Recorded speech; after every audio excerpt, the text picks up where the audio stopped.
같이 찬송가 93장 찬송하시겠습니다. 찬송가 93장입니다.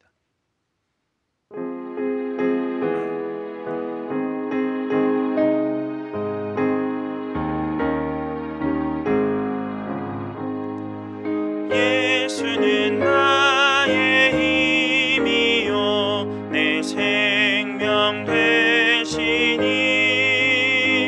구주 예수 떠나 살면 죄 중에 빠지리 눈물이 앞을 가리고 내 맘에 근심 쌓일 때 위로하고 힘주시리 주 예수 예수는 나의 힘이요 내 친구 되시니 그 은혜를 간구하면 풍성히 받으리 햇빛과 비를 주시니 추수할 곡식만 도다 귀한 열매 주시느니 주 예수 예수는 나의 힘이요 내 기쁨 되시니 그 명령을 준행하여 늘 충성하겠네 주야로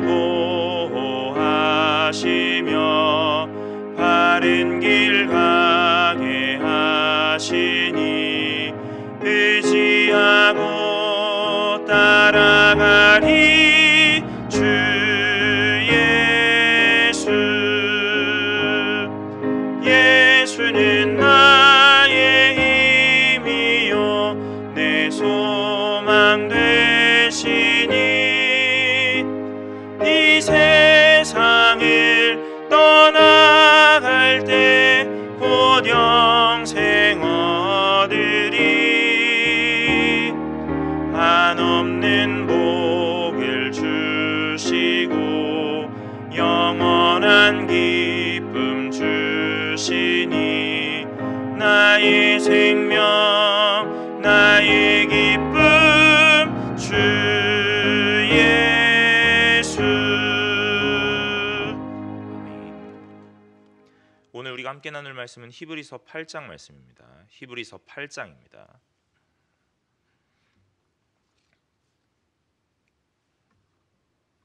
히브리서 8장 1절부터 13절까지 함께 읽겠습니다.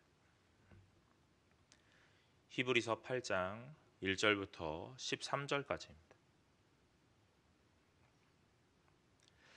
제가 한 절 여러분이 한 절 교독하도록 하겠습니다. 지금 우리가 하는 말의 요점은 이러한 대제사장이 우리에게 있다는 것이라. 그는 하늘에서 지극히 크신 이의 보좌 우편에 앉으셨으니 성소와 참 장막에서 섬기는 이시라. 이 장막은 주께서 세우신 것이요 사람이 세운 것이 아니니라. 대제사장마다 예물과 제사 드림을 위하여 세운 자니 그러므로 그도 무엇인가 드릴 것이 있어야 할지니라. 예수께서 만일 땅에 계셨더라면 제사장이 되지 아니하셨을 것이니 이는 율법을 따라 예물을 드리는 제사장이 있음이라. 그들이 섬기는 것은 하늘에 있는 것의 모형과 그림자라. 모세가 장막을 지으려 할 때에 지시하심을 얻음과 같으니 이르시되 삼가 모든 것을 산에서 내게 보이던 본을 따라 지으라 하셨느니라. 그러나 이제 그는 더 아름다운 직분을 얻으셨으니 그는 더 좋은 언약으로 중보자시라. 저 첫 언약이 무흠하였더라면 둘째 것을 요구할 일이 없으려니와 그들의 잘못을 지적하여 말씀하시되 주께서 이르시되 볼지어다 날이 이르리니 내가 이스라엘 집과 유다 집과 더불어 새 언약을 맺으리라. 또 주께서 이르시기를 이 언약은 내가 그들의 열조의 손을 잡고 애굽 땅에서 인도하여 내던 날에 그들과 맺은 언약과 같지 아니하도다. 그들은 내 언약 안에 머물러 있지 아니하므로 내가 그들을 돌보지 아니하였노라. 또 주께서 이르시되 그날 후에 내가 이스라엘 집과 맺은 언약이 이것이니 내 법이 그들의 생각을 두고 그들의 마음에 이것을 기록하리라. 나는 그들에게 하나님이 되고 그들은 내게 백성이 되리라. 또 각각 자기 나라 사람과 각각 자기 형제를 가르쳐 이르기를 주를 알라 하지 아니한 것은 그들이 작은 자로부터 큰 자까지 다 나를 알미라. 내가 그들의 불의를 긍휼히 여기고 그들의 죄를 다시 기억하지 아니하리라 하셨느니. 함께 읽겠습니다. 새 언약이라 말씀하셨음에 첫 것은 낡아지게 하신 것이니 낡아지고 쇠하는 것은 없어져 가는 것이니라. 아멘. 히브리서를 계속 살펴보고 있는데 오늘 8장 1절에 보니까 이렇게 말씀하시죠. 지금 우리가 하는 말의 요점은 이러한 대제사장이 우리에게 있다는 것이라 그럽니다. 1장부터 7장까지를 우리가 살펴보았는데 이 1장부터 7장까지의 주된 내용이 무엇이었는가? 다른 것이 아니라 우리에게 대제사장이 있다 하는 것이었다 하는 것을 한 문장으로 보여주고 있습니다. 1장부터 7장까지 우리가 꾸준하게 살펴보면서 오늘 많은 것들을 풀어보았는데요. 8장 1절에 가니까 딱 한 문장으로 앞에 이 7장의 이 방대했던 내용들을 정리하는 겁니다. 그럼 우리는 이렇게 생각할 수도 있지요. 그럼 진작부터 이렇게 한 문장으로 가르쳐 주지 왜 이렇게 장황하게 많은 것들을 이야기하였는가 하고 말입니다. 그런데 이렇게 장황하고 방대한 양들을 이야기했어야만 하는 이유는 다른 것이 아닙니다. 히브리서의 저자가 뛰어남을 보여주고 싶었던 것도 아니고 오늘 우리가 잘 모르니까 더 가르쳐주고 싶었던 내용들입니다. 히브리서의 저자가 자신의 지식과 지혜가 이만큼이다 하는 것으로 뽐내기 위하여 이 편지를 기록한 것이 아니기 때문에 오늘 이 한 문장 안에 많은 것을 담았지만 이 앞서 내용들이 우리에게 미리 와 있지 않았다면 이 한 문장이 우리에게 얼마나 와 닿았을까 하는 것들을 생각하게 된다는 거죠. 1장부터 7장까지 예수 그리스도가 어떤 분이시고 그 예수 그리스도를 보내신 하나님은 어떤 분이시고 예수 그리스도가 우리에게 오셔서 무슨 일을 하시고 어떤 역할을 하시고 지금까지 또한 어떤 일들을 행하고 계시는지 그리고 앞으로 어떤 일들을 하실 것인지에 대해서 쭉 설명하지 않았다면 오늘 우리는 이 8장 1절의 이 한 문장을 읽으면서 잘 이해하지 못했을 겁니다. 또는 이해는 하더라도 아 그런가 보다 하고 표면적으로 바라보게 되겠지요. 여러분 우리가 1장부터 7장까지 살펴본 내용들이 바탕에 깔려 있기 때문에 이러한 대제사장이 우리에게 있다 하는 이 짧은 문장 하나로 우리가 다 이해할 수 있는 거예요. 오늘 우리는 신앙생활을 하면서 많은 것들을 보아야 하고 들어야 하고 배워야 합니다. 그런데 참 아이러니하게도 우리는 속성으로 빠르게 이해하기를 원합니다. 하나님을 알아가는 것에 있어서 시간들이라는 것이 참으로 많이 필요하고 하나님께서 베푸신 은혜라는 걸 눈으로 보는 것도 필요한데 우리는 예수를 믿으면 모든 것이 다 끝나는 것처럼 그래서 빠르게 가고 싶은 마음으로 오늘 그래서 모든 중간 과정을 다 생략하고 싶은 겁니다. 오늘 내가 예수를 믿고 예배를 나오고 성경을 한 번 읽고 두 번 읽고 오늘 그런 것으로 나의 믿음이 다 되었다, 완성되었다, 오늘 나는 성도 되었다 하고 자부하고 있는지도 모른다는 거예요. 그런데 우리가 너무나 잘 알고 있듯이 하나님을 믿게 되었다고 해서 모든 것이 끝나는 것이 아니라 하나님을 믿는 것을 시작으로 하나님과 함께하는 시간들이라는 것이 차곡차곡 쌓여지고 하나님이 베푸시는 은혜라는 걸 눈으로 보고 손으로 만져보고 오늘 체험해보고 삶 가운데서 부딪혀봐야 아 하나님이 나에게 이런 영광을 이런 은혜를 경험하게 하시는구나 하는 것들로 이해할 수 있는 거예요. 이런 시간들이 계속 쌓여져서 오늘 우리의 실력이라는 것으로 신앙의 성숙이라는 것으로 성도됨으로 나타난다는 겁니다. 여러분 인생을 살다 보니 이런 말들이 참으로 많이 들려집니다. 별것 아니더라 하는 것이죠. 저는 30년 가까운 인생을 살고 오늘 제가 아마 청년들을 만나면 청년들의 그 문제 앞에서 제가 이렇게 얘기할 거예요. 그거 별거 아니더라 하고 말입니다. 그런데 제가 별것 아니더라 하는 것과 우리 집사님, 권사님과 또 장로님들이 그거 별것 아니더라 하는 그 수준의 차이는 매우 크다는 거죠. 똑같은 한 문장인데 왜 이 수준의 차이가 나는가? 오늘 그것은 어떤 가방끈의 차이라는 것보단 인생끈의 차이인 것 같습니다. 오늘 인생이라는 시간을 계속 쌓아서 오늘 그것들을 다 경험해 봐야 그거 별것 아니더라 하는 그 말 짧은 한마디에 힘이 실리는 거예요. 그런데 아무것도 모르는 풋내기와 같은 젊은이들이 그거 별것 아니더라 하는 내용들은 아마 어르신들이 볼 때 뭘 모르는구나 하고 생각하시지 않을까 싶습니다. 신앙이라는 게 그렇죠. 오늘 예수를 알고 하나님을 믿게 되었는데 오늘 이 믿는 것으로 모든 것이 끝났다라고 생각하는 그 사람들. 그래서 나는 예수를 안다라고 떵떵거리는 사람들. 고개를 빳빳이 들고 나는 믿음이 있다라고 외치는 사람들.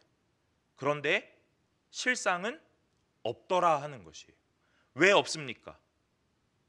오늘 하나님을 믿지 못해서가 아니라 믿은 다음 그 이후에 시간들이라는 게 쌓여지지 못하였기 때문에 그런 거예요.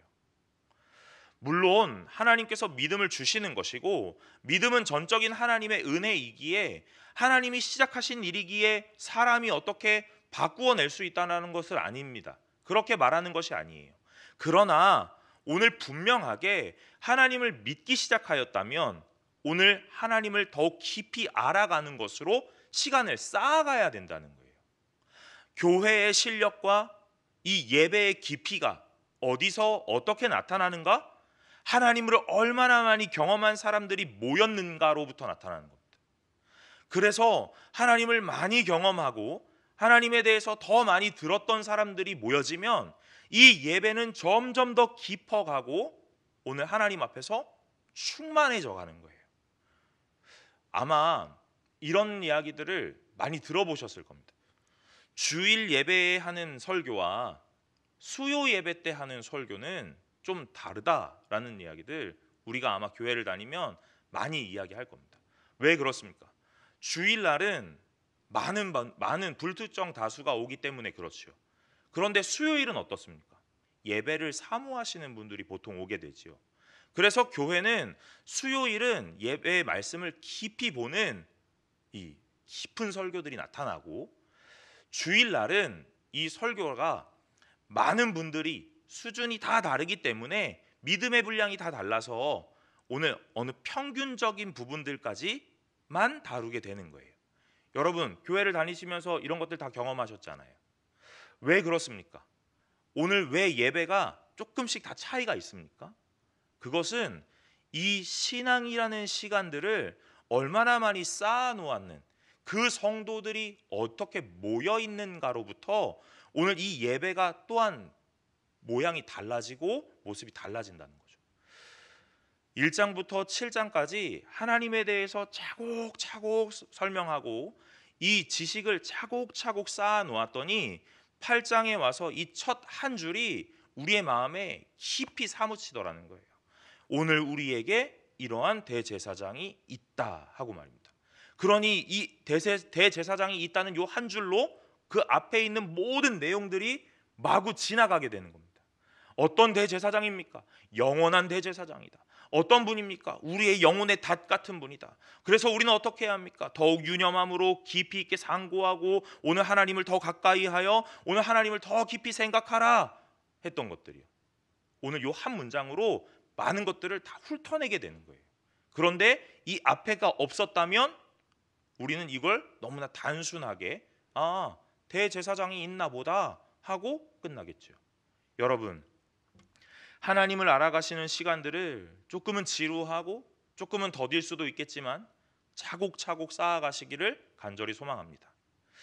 저보다도 더 연륜 있으시고 어르신들이신데 제가 이런 말을 한다는 것이 조금 그렇지만 신앙 앞에서 정도가 없기에 오늘 요것밖에 없습니다. 시간을 쌓는 겁니다. 하나님 앞에 지식을 쌓는 거예요. 오늘 요 시간이 없다면 아무리 오랜 시간 신앙생활을 했다 하더라도 오늘 우리는 하나님을 다 알 수 없습니다. 여러분, 하나님에 대해서 매일매일 이렇게 차곡차곡 쌓아가시는 분들이 되시기를 간절히 소망합니다. 오늘 이러한 대제사장이 있다라고 말씀하시고 그는 하늘에서 지극히 크신 이에 보좌 우편에 앉으셨다 그럽니다. 보좌 우편에 앉으셨답니다. 이 이스라엘 근동의 이 문화는 이 우리나라의 문화와 참 많이 닮았습니다. 그래서 미국이나 이런 서양권은 쌍둥이가 태어날 때 엄마 뱃속에 오래 있는 아이가 형이라고 하더라고요. 먼저 태어난 아이는 동생입니다. 근데 우리는 어떻습니까? 세상을 먼저 본 사람이 형이 되잖아요. 그렇죠?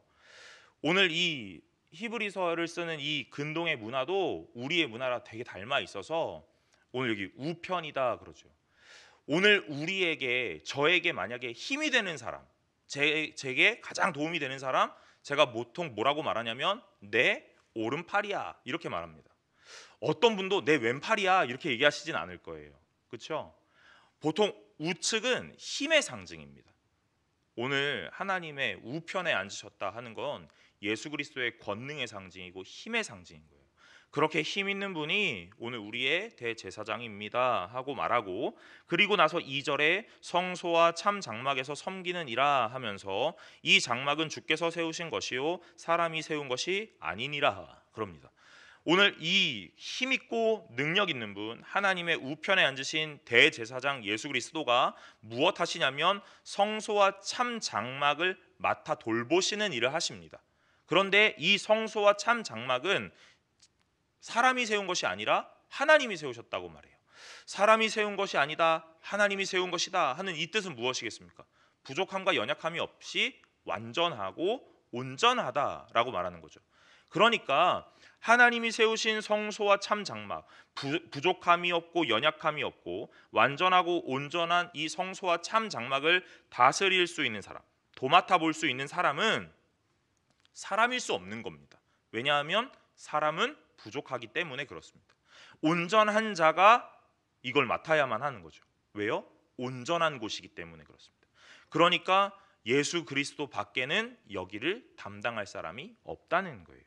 3절에 대제사장마다 예물과 제사 드림을 위하여 세운 자니 그러므로 그도 무엇인가 드릴 것이 있어야 할지니라 그러면서 무언가 드려야 된다는 이야기를 합니다. 여러분 8장을 읽으면서 예수 그리스도가 무엇을 드렸다 하는 것들을 읽으셨습니까? 그런 거 나타나지 않지요. 왜 그렇습니까? 1장부터 7장까지를 살펴보면서 다 보았기 때문에 그래요. 이 7장 26절부터에 이렇게 말씀합니다. 이러한 대제사장은 우리에게 합당하니 거룩하고 악이 없고 더러움이 없고 죄인에게서 떠나 계시고 하늘보다 높이 되시니라. 그는 저 대제사장들이 먼저 자기를 죄를 미워하고 다음에 백성의 죄를 위하여 날마다 제사 드리는 것과 같이 할 필요가 없으니 하면서 뭐라고 하시냐면 이는 그가 단번에 자기를 드려 이루셨음이라 그럽니다. 8장에서 뭐라고 했냐면 그도 무엇인가 드려야 된다라는 말을 했는데 7장에 이미 자기를 드렸다 하는 것을 다 말씀하셨기 때문에 오늘 이 8장에서 더 설명하지 않는 거예요. 예수 그리스도는 무엇을 드리셨습니까? 자신을 드렸습니다. 여러분 원래 제사장은 제사를 드릴 때 무엇을 드리지요? 제물을 드립니다. 송아지를 드리거나 양을 드리거나 이런 제물을 드립니다. 어떤 제물을 드립니까? 흠 없는 제물을 드리는 거예요. 그렇죠? 흠 있는 건 드릴 수 없는 겁니다. 인간의 제사장들은 이 모든 제사의 제물로 흠 없는 짐승을 드렸습니다. 겉으로 보기에 티가 없고 이 뭐라고 하죠? 티가 없는 것. 갑자기 단어가 생각이 안 나네요.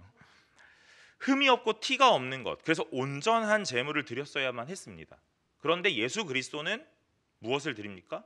제물을 드리지 않고 자기 자신을 드렸다는 거예요. 그럼 여기서 무엇을 이해할 수 있을까요? 예수 그리스도는 흠이 없고 티가 없이 온전한 분이었다라는 걸 말하는 거죠.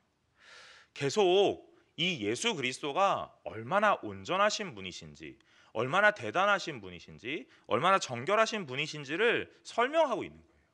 여러분 성경을 읽으실 때 잘 보시면 좋겠다라고 생각하는 것이 다른 것이 아닙니다.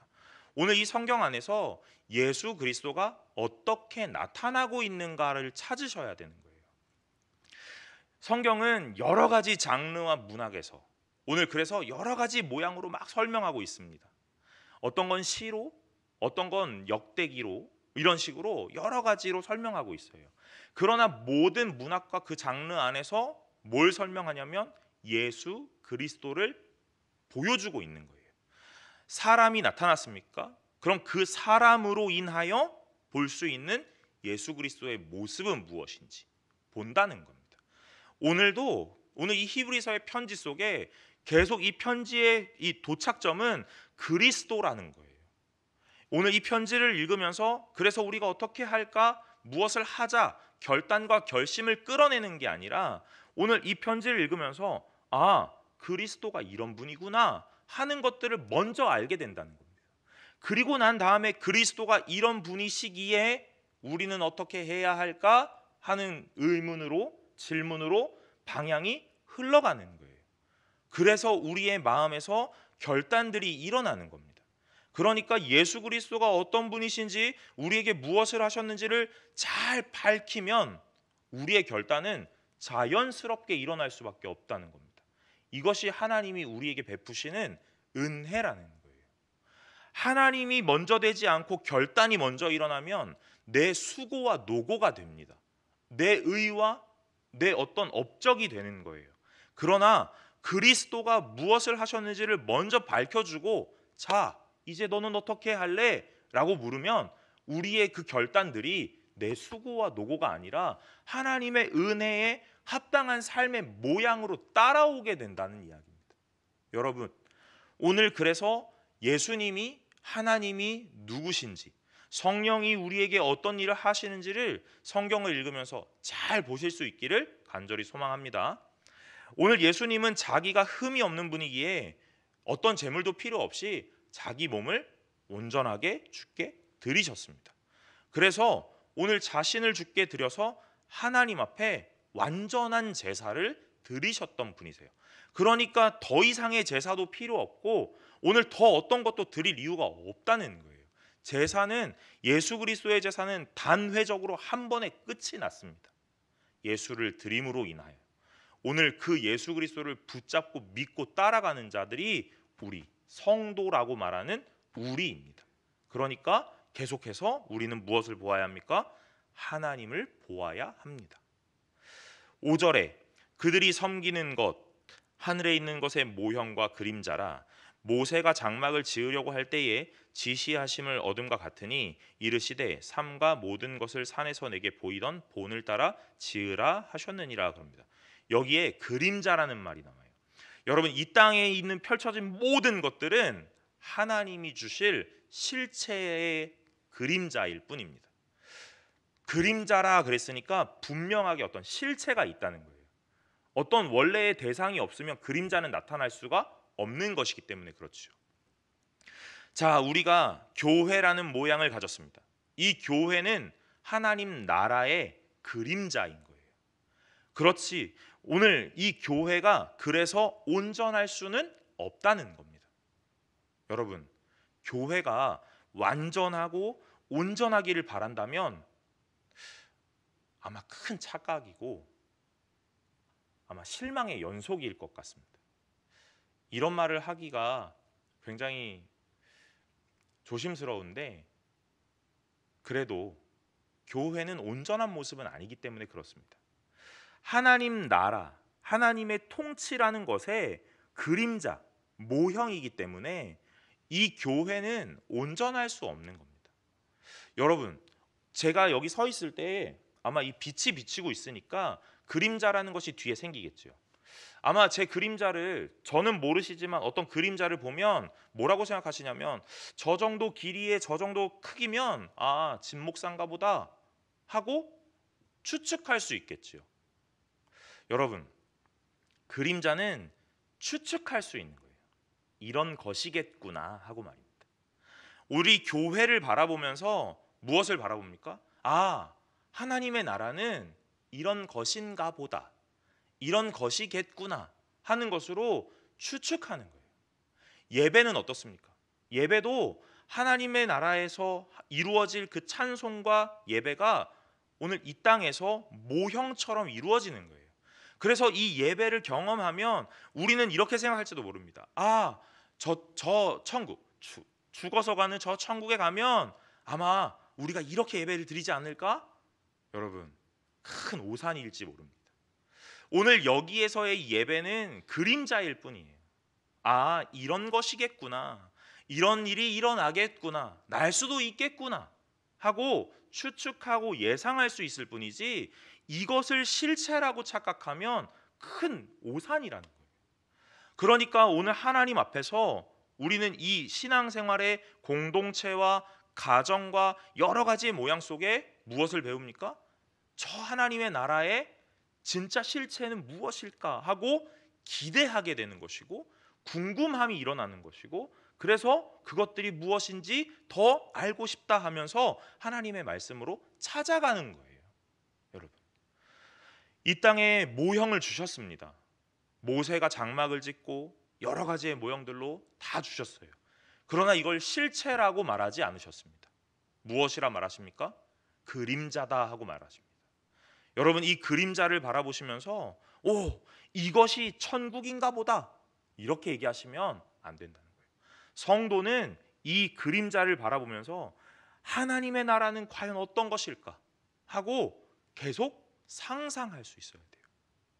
여러분, 우리 교회가 서강교회가 진정으로 하나님의 나라라면 오늘 하나님의 나라를 갈 이유가 없겠지요. 여기 그냥 계속 머무르면 되는 것 아닙니까? 여기보다 훨씬 더 비할 수 없을 만큼 더 값지고 더 좋은 곳, 그곳이 하나님의 나라요. 하나님의 통치가 이루어지는 곳이라고 말한다면 오늘 이곳에서 예행 연습하고 진짜를 찾아 가는 겁니다. 하나님의 나라로. 오늘 이걸 보여주기 위하여 이 그림자를 우리에게 베푸시는 거예요. 연습하라고 말입니다. 오늘 예수 그리스도와 함께 오늘 이 땅에 그림자로 주어진 모든 것들을 가지고 연습하는 겁니다. 나의 가정, 나의 부모, 나의 자녀, 나의 친구, 나의 공동체가 다 하나님 나라의 그림자입니다. 그래서 그 그림자를 바라보면서 진짜를 찾아 떠나는 여행을 하는 거예요. 성도의 발걸음이 그런 발걸음입니다. 저와 여러분들 날마다 이 여행길에서 진짜를 찾아 떠나는 귀한 자들이 되시기를 간절히 소망합니다. 6절에 그러나 이제 그는 더 아름다운 직분을 얻으셨으니 그는 더 좋은 약속으로 세우신 더 좋은 언약의 중보자라 그럽니다. 여러분, 그림자를 따라 모형을 주셨는데 이제 그 더 아름다운 약속, 아름다운 직분을 예수 그리스도가 얻었답니다. 모세, 다윗 이런 많은 사람들로 믿음의 선진들로 오늘 하나님이 그림자인 것들을 주셨는데 모형처럼 다 보여주셨는데 이제 예수 그리스도를 우리에게 보내심으로 인하여 더 아름다운 직분이다, 더 좋은 약속이다, 더 좋은 언약의 중보자다라고 말씀하세요. 여러분, 이 히브리서 8장에 가장 중요한 것은 이 6절에 나타나는 아름다운 직분이요 더 좋은 약속이고 더 좋은 언약의 중보자가 아닐까 싶습니다. 제가 이렇게 말씀드립니다. 이것이 가장 중요한 것입니다가 아니라 그럴 것 같습니다 라고 말씀드려요.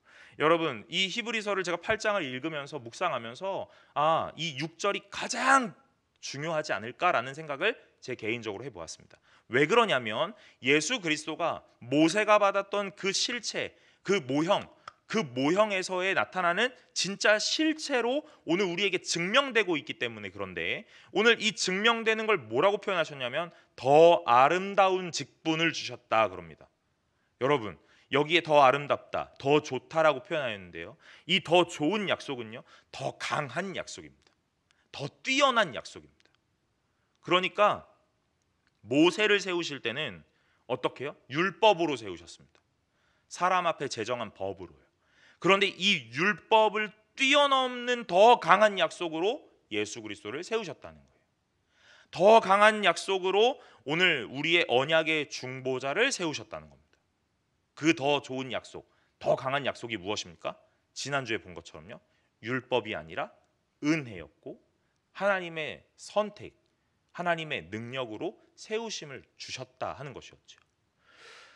오늘 성경에서 말하는 더 좋은 약속, 더 강한 약속은 다른 것이 아니라 은혜입니다. 사람이 어떤 이 잣대를 가지고 세우는 것이 아니라 아무것도 없는 저 밑바닥에서 하나님의 은혜가 마음껏 쏟아부어져서 하나님께서 그 사람을 들어 사용하시는 은혜. 오늘 예수 그리스도의 선택은 어떤 율법으로 된 것이 아니라 하나님의 은혜였고 전적인 선택이었다. 하나님의 능력이었다라는 것으로 우리에게 보여주는 거예요. 그러니까 결국에는 너네들은 모세가 더 위대하다 생각했지? 이렇게. 오늘 너희들은 아브라함이 더 위대하다고 생각했지? 그러나 그 모세와 아브라함보다 더 좋은 약속이요, 더 좋은 언약의 중보자가 나타났는데 그분이 누구시냐면 예수 그리스도다. 왜 더 좋은 약속이고 왜 더 좋은 언약의 중보자냐면 율법으로 세운 것이 아니라 은혜로 세웠고 하나님의 선택으로 능력을 부으심으로 오늘 그의 전적인 주권으로 세워졌기 때문에 오늘 더 좋다라고 말하는 거다. 이렇게 얘기하는 거예요. 그래서 더 아름다운 직분을 받으신 겁니다. 여러분, 내가 선택하고 내가 노력하고 내가 열심히 해서 이룬 내 업적은 하나님 앞에서 좋은 약속일 수도 있습니다. 그러나 진짜로 우리가 이 땅을 살아가면서 은혜를 경험하는 것, 되지 않을 것 같은 이 무의 상태에서 하나님이 마음껏 자신의 능력을 펼치셔서 오늘 우리를 일어나게 하시는 것, 오늘 그것들을 바라보는 것이 더 좋은 거예요. 그러니까 오늘 우리는 이 더 좋음을 경험하려면 약해져야 합니다. 나는 계속 약해져야 되는 거예요. 무능해져야 되는 겁니다. 없어져야 되는 거예요. 나는 죽고 예수로 산다라는 그 말이 이 모든 것들을 담는 말입니다. 나는 죽고 예수로 삽니다 했는데 아무것도 죽지 않았다는 거죠. 뭐가 죽지 않았습니까? 자존심 상하고 서운하고 섭섭하고 시험 든다는 거예요. 여러분, 교회는 다 나는 죽고 예수로 삽니다라고 말하는 사람의 천지인데 오늘 교회에 시험 드는 사람 너무 많이 있다는 거예요. 섭섭병 받아서 오늘 문 닫고 싶은 마음들이 너무 많이 있다는 거예요. 다 죽은 사람들이 왜 자꾸 섭섭합니까? 다 죽었다고 말하는 사람들이 왜 자꾸 자존심 상합니까? 아직 안 죽었기 때문에 그런 겁니다. 그래서 오늘 성경은 계속 우리 보고 죽으라고 하는 거예요. 여러분, 죽은 자 흔들어 깨운다고 꼬집는다고 일어납니까? 아프다고 표시도 못 내는 것이 죽은 자잖아요. 오늘 우리 다 죽었답니다. 예수의 은혜 앞에서, 예수의 십자가 앞에서 다 죽었답니다. 그런데 여전히 내 자존심 상하고 여전히 서운하더라는 거예요. 오늘 더 좋은 약속 받으시려면, 더 좋은 언약의 중보자를 우리 삶에서 경험하시려면 오늘 우리는 죽어져야 되는 거예요. 그래야 우리의 삶 가운데 더 좋은 언약의 중보자가 나타나셔서 자신의 일을 하시는 겁니다. 여러분, 오늘 제가 여러분들에게 이렇게 도전하고 싶습니다. 죽어지시기를 간절히 소망합니다. 여러분에게만 죽으라고 하지 않고 저도 같이 죽기를 간절히 소망합니다. 오늘 이 죽은 자들이 하나님 앞에서 온전하게 세워져서 오늘 그 하나님의 언약의 좋은 중보자로, 하나님의 제사장으로 오늘 있는 것을 날마다 보고 경험하는 것, 그것이 성도입니다. 오늘 이 성도들에게 왜 이런 것들을 주십니까? 오늘 7절부터 첫 언약이 무음하였더라면 둘째 것을 요구할 일이 없으려니와 하시면서 오늘 첫 언약이 실패했다라는 것을 보여주시죠. 여러분, 첫 언약의 실패라는 것이 하나님의 실패입니까? 그렇지 않습니다. 오늘 하나님께서 첫 언약을 주시고 사람에게 모든 것을 맡기셨는데 사람의 부패함과 죄로 인하여 오늘 이것들이 실패하게 되죠. 하나님의 실패가 아니라 우리의 실패입니다.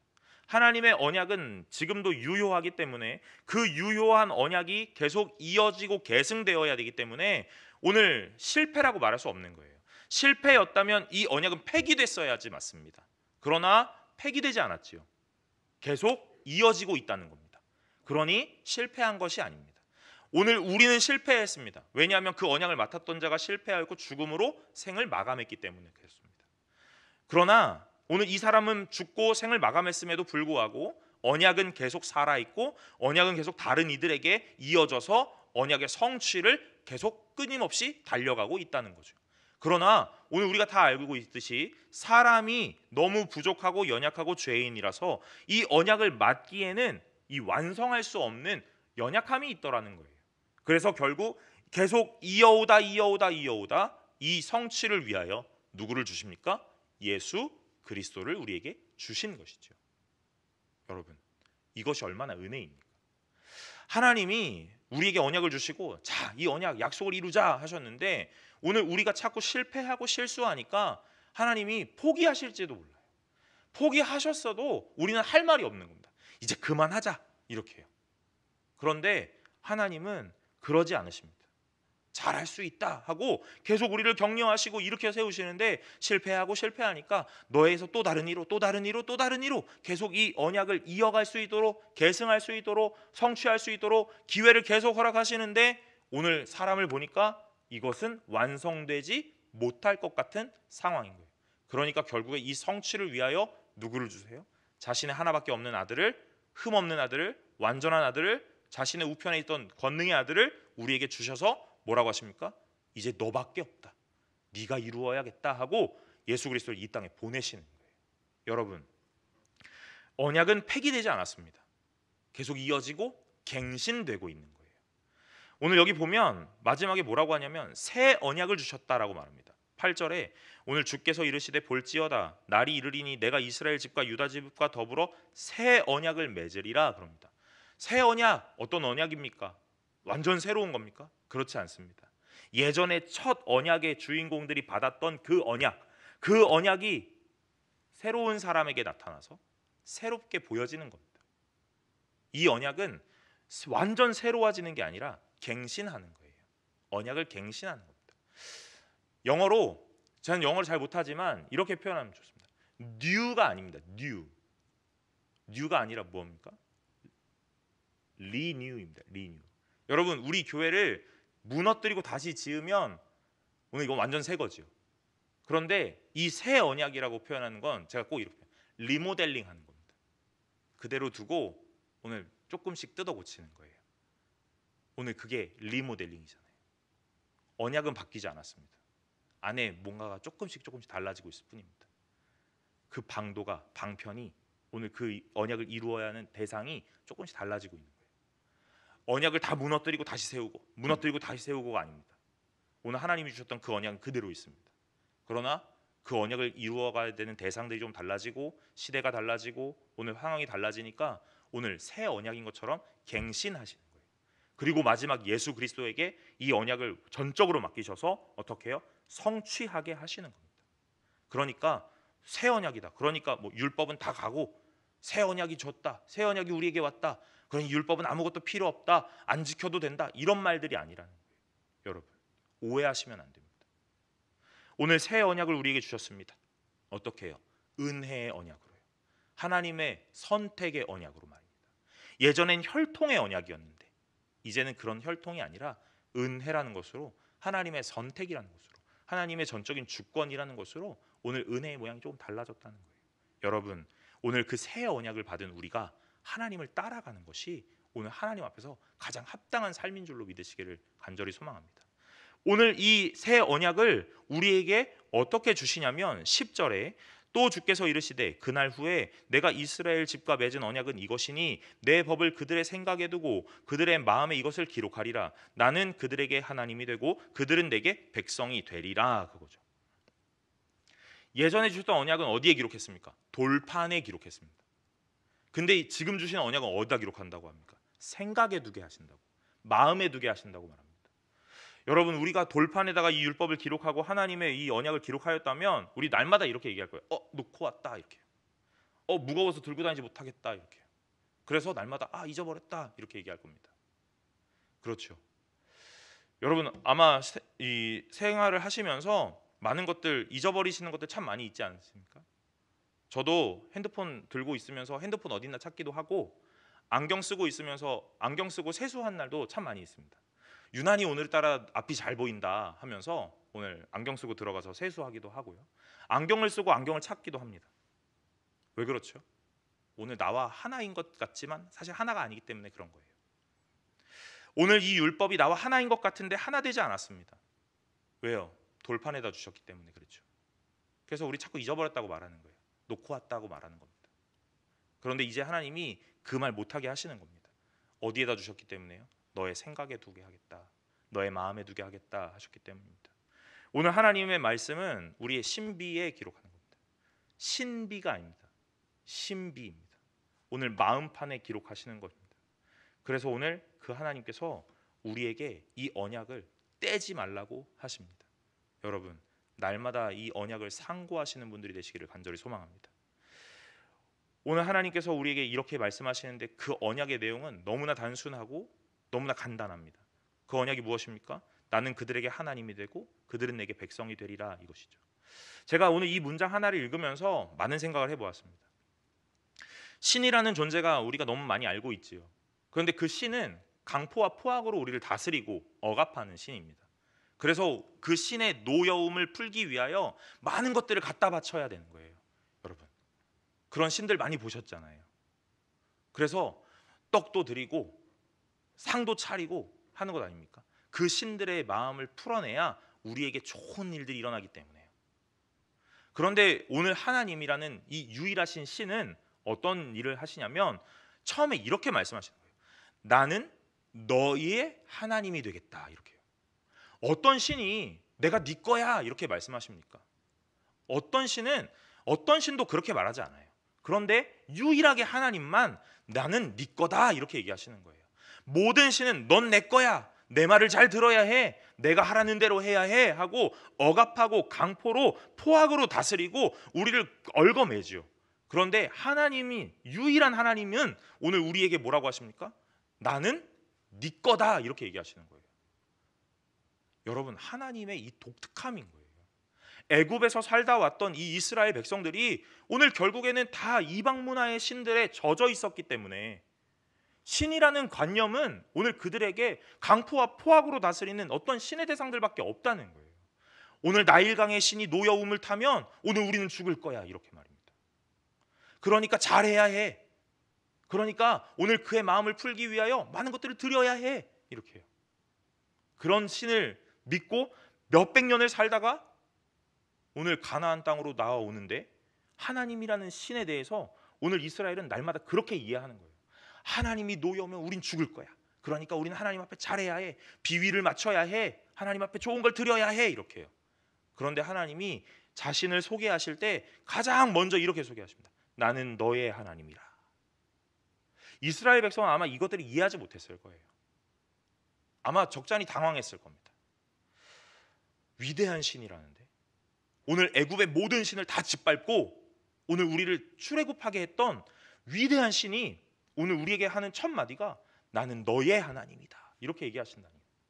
넌 내 거야 이렇게 얘기를 했어야 되는데 나는 너의 하나님이야 하고 얘기하신다니. 그리고 난 다음에 하나님이 너는 내 백성이야 이렇게 얘기하시는 거예요. 여러분, 하나님의 얼마나 큰 사랑이요? 하나님의 얼마나 큰 배려입니까? 오늘 그 이방 문화에 젖어 있던 이 이스라엘 백성에게 너는 내 거야 이렇게 얘기하면 그 신들이 떠오를 것 같으니까 하나님이 이렇게 우회적으로 표현하시는 거예요. 너는 내 백성이야 이렇게요. 오늘 너는 내 백성이야 라고 말하는 그것 안에 이스라엘은 무엇을 떠올리겠습니까? 이 나의 주인, 나의 왕이라고 하시는 이분이 우리를 다 지켜내시겠구나, 다스리시겠구나, 오늘 그 왕이 우리를 보호하시는 거구나 하는 생각을 했던 거예요. 여러분, 하나님은 우리에게 자신을 소개하는 이 소개의 짧은 문장 안에서도 많은 배려와 많은 사랑을 보여주세요.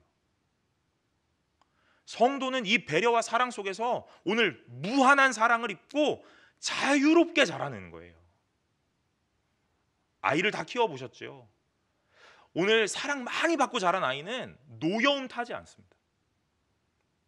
그렇다고 버릇없이 이야기한다 그런 내용들이 아닙니다. 오늘 그 아이는 굉장한 자유로움 속에, 굉장한 인정 속에 오늘 멋지게 자라나게 돼요. 오늘 하나님께서 성도를 향하여 이 큰 사랑을 부으시는 거예요. 매일매일 부으십니다. 그걸 어디다 심으셨어요? 돌판에 심어서 너희 집에 두라 이렇게 얘기하지 않으시고 오늘 너희 마음에 두라 이렇게 얘기하셨단 말이에요. 오늘 나의 사랑을 너의 마음에 두라, 나의 배려를 너의 생각에 두라 이렇게 해요. 그러니까 오늘 나의 사랑을 먹고 자유롭게 자라나라. 오늘 하나님 안에서 무한한 사랑을 누리고 오늘 멋지게 건강하게 자라나라 하고 말씀하시는 거예요. 그런데 왜 성도된 우리가 계속 이런 마음을 갖습니까? 내가 무엇을 잘못했으니 오늘 내게 병이 걸렸나? 내가 무엇을 잘못했길래 오늘 내 삶에 이렇게 고난이 찾아왔지? 자꾸 이런 생각을 하는 거예요. 여러분, 이방신에 대한 문화가 그런 문화입니다. 다리 하나 분질러지면 하나님 앞에 뭘 잘못했을까 고민해봐요. 돈이 자꾸 집에서 새어 나가는데 내가 헌금을 띄어먹진 않았을까? 자꾸 고민해봐야 되는 거예요. 여러분, 이방신의 문화가 이렇습니다. 하나님의 문화는 아니라는 거예요. 오늘 우리에게 하나님은 이걸 말씀하시고 싶은 거예요. 그런 상황이 일어났는가? 네가 잘못했기 때문이 아니라 하나님이 무엇을 원하시는가 하는 걸 돌아보라 하는 것이죠. 오늘 이 상황에서 나에게 원하시는 건 도대체 무엇일까를 생각해야지 내가 뭘 잘못하진 않았을까? 또 두려워서 오늘 작정하고 기도하고 하나님 앞에 뭐 헌금을 띄어먹진 않았을까? 소급해서 정리해서 왕창 드려야지. 그러면 하나님이 나에게 복 주실까? 여러분, 이런 것이 신앙이 아니라는 겁니다.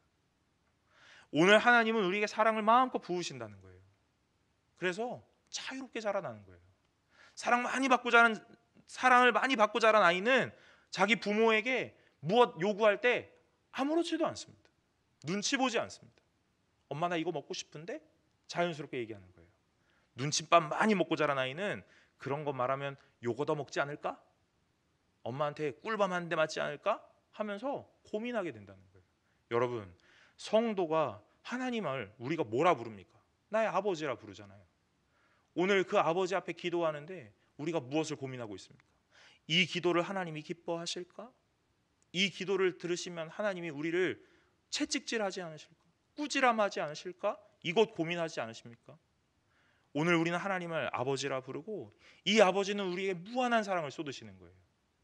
그럼 이 아버지에게 자녀된 우리, 백성된 우리는 자유롭게 갈 수 있어야 하는 겁니다. 마음껏 기도할 수 있어야 되는 거예요. 여러분, 이것을 마음판에 새기시기를 간절히 소망합니다. 절대로 떼어지지 않고 절대로 분리되지 않는 내 마음과 내 생각 속에 오늘 하나님을 두시기를 간절히 바랍니다. 오늘 우리가 살펴보지 않았었는데 이 9절 한 절만 보고 말씀 마치겠습니다. 9절은 이렇게 말씀합니다. 주께서 이르시기를 이 언약은 내가 그들의 열조의 손을 잡고 애굽 땅에서 인도하여 내던 날에 그들과 맺은 언약과 같지 않다. 그러죠. 그들은 내 언약 안에 머물러 있지 아니하므로 내가 그들을 돌보지 아니하였노라 그럽니다. 여러분, 여기서 우리가 보아야 되는 건 머문다입니다. 머문다. 언약에 머물러야 되는 거예요. 성도는 어디 머물러야 합니까? 교회예요? 그래서 밤낮 없이 교회에서 머무르시겠습니까? 여러분, 성도는 언약에 머물러야 되는 거예요. 언약이 무엇입니까? 주의 말씀이지요. 이 말씀에 머무르는 자가 성도입니다. 교회에 머무는 자는 성도가 아니라 종교인이라고 표현해야 될 것 같습니다.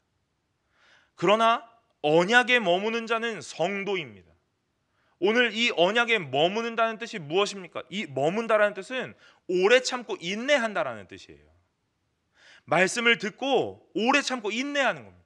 믿음의 산물은 신비와 은사가 아니라 믿음의 산물은 오래 참음과 인내라는 거예요.